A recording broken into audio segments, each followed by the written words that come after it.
verdade, todo mundo sofreu. Sim. Né? Inclusive as bases missionárias, e missionário também sofreu muito, porque muitos perderam seus mantenedores, porque os mantenedores também estavam em crise. Então todo mundo teve crise. Então não é porque dominó, né? Não é porque o cara não quer mais investir em missões, tem também, né? Tem.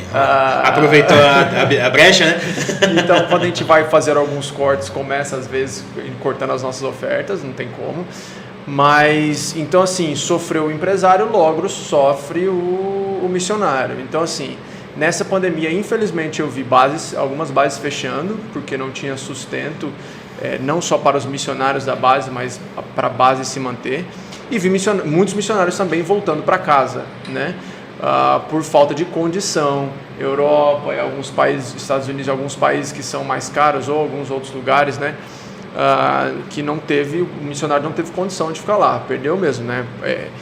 Posso dar até um exemplo pessoal. Eu perdi 90%, na época da pandemia, 90% dos mantenedores, né? Então, não só eu, mas a maioria ao meu redor. E é um baque, né, velho?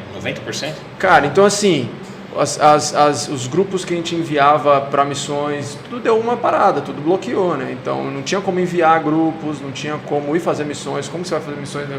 Todo mundo de quarentena, todo mundo em isolamento, não tem como enviar pessoas. Os voos não estavam acontecendo, né? Então parou tudo, ficou um tempão parado. Mas Deus ainda estava trabalhando, claro, de outras maneiras, de outros tipos de missões ao longo da pandemia, né? Um tempinho depois, algumas bases já voltaram a trabalhar. Então hoje a maioria das bases já estão funcionando normal, né? Já estão enviando grupos, já estão treinando pessoas, já estão continuando com os ministérios, com os trabalhos, etc, etc. Graças a Deus por isso, né? Quer ver um missionário ficar maluco, é prender um missionário durante 2 anos. Então, assim, sofreu bastante, né?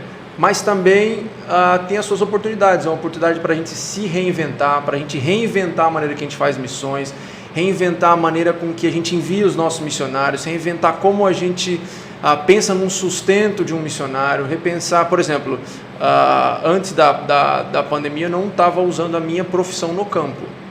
A pandemia abriu uma oportunidade para eu fazer terapia online. Então eu consigo estar no campo trabalhando e também fazendo missões. Então eu consigo estar em Moçambique atendendo meus pacientes, porque o online facilitou muita coisa. Sim.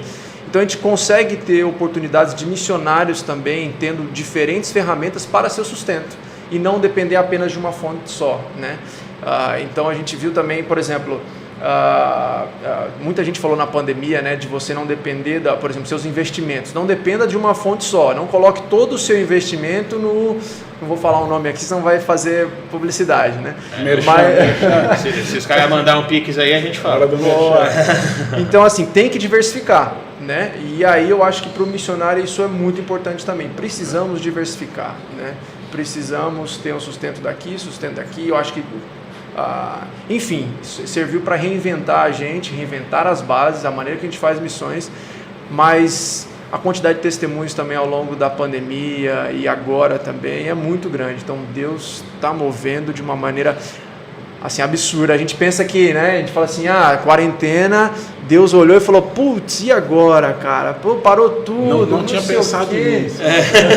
Não tinha pensado, fui pego de surpresa, cara. Olha, vou ter que ficar em quarentena aqui no céu, vou ter que parar de operar. Na verdade, não, cara. Na verdade, muitas coisas a gente não entende, não explica, mas a gente sabe que Deus está se movendo de uma maneira absurda. A quantidade de testemunhos de coisas acontecendo nesse tempo foi muito grande. Então é a nossa opção, a gente ficar só com os olhos nas coisas que perdemos e nas coisas ruins, ou nossos olhos naquilo que a gente pode melhorar, reinventar e no que Deus está fazendo, né? Então, que é um desafio para todos nós, inclusive para mim mesmo, né? Eu acho que eu vivi um pouco mais essa questão do reinventar e eu estou investindo nisso, eu acho que vale a pena. Durante a pandemia, nos últimos 2 anos, eu fiz, por exemplo, 4 viagens dentro desse padrão.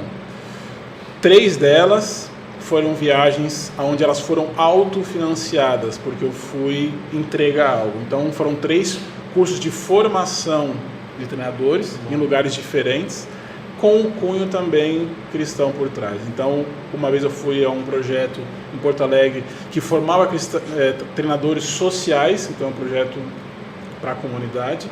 Depois fui a Bolívia, dar um curso para formação de treinadores em uma comunidade carente, para que eles possam iniciar um projeto ali de futebol decente. E o terceiro, uma tribo indígena no Amazonas, onde também tinha essa intenção de levar uma qualidade de treinamento, uma qualidade de conteúdo, de entenderem melhor o futebol, que é a área que eu trabalho, e elas são financiadas por si mesmas, é um reinventar essa missão. E a quarta foi ao Egito, onde ali já não foi autofinanciada, no sentido de trocar algo por dinheiro, e sim foi uma entrega. Nós fomos ali em 8 atletas e fizemos em 16 dias 11 pequenos eventos de futebol, bem interessante, em 11 cidades diferentes. Foi bem interessante, nos entregamos de verdade, rodamos acho que 1.500 quilômetros nas estradas do deserto do Egito, uma experiência única, mas dentro também desse padrão novo de missões, porque no caso nós tínhamos ali uma proposta de pouco tempo, mas tinha que ser impactante, tinha que ser também produtivo. Enfim, durante a pandemia dá para fazer muitas coisas, desde que não se dependa somente de uma fonte ou do convencional, que é talvez o que mais segurou muita gente. Enfim, é possível fazer dentro de uma organização diferente, né? Eu fiquei feliz porque não só as bases missionárias, como os missionários, como as igrejas precisaram, né, se reinventar, porque quem não se reinventou fica para trás, né? Então, se a gente não entende o momento que a gente está vivendo, eu não sei se não era Spurgeon, mas alguém falou, de algum pensador, né, teólogo cristão, falou que ele andava com a Bíblia e o jornal de manhã todos os dias nas mãos, ou seja, a gente está sempre com os olhos nas Escrituras e tentando entender o mundo que a gente vive. Então, esse discernir os tempos que a Bíblia sempre fala, é a gente entender em que tempo que eu estou vivendo. Já entendi que missões não se faz como fazia 20 anos atrás, cara. Né? Olha, não se vive também como se via 20 anos atrás. Mas o problema é que as pessoas insistem a viver como se fosse 20 anos atrás. Sim. Ou como se tivesse um mundo há 20 anos atrás, né? E não vai. A gente tem que... No meu tempo dava certo.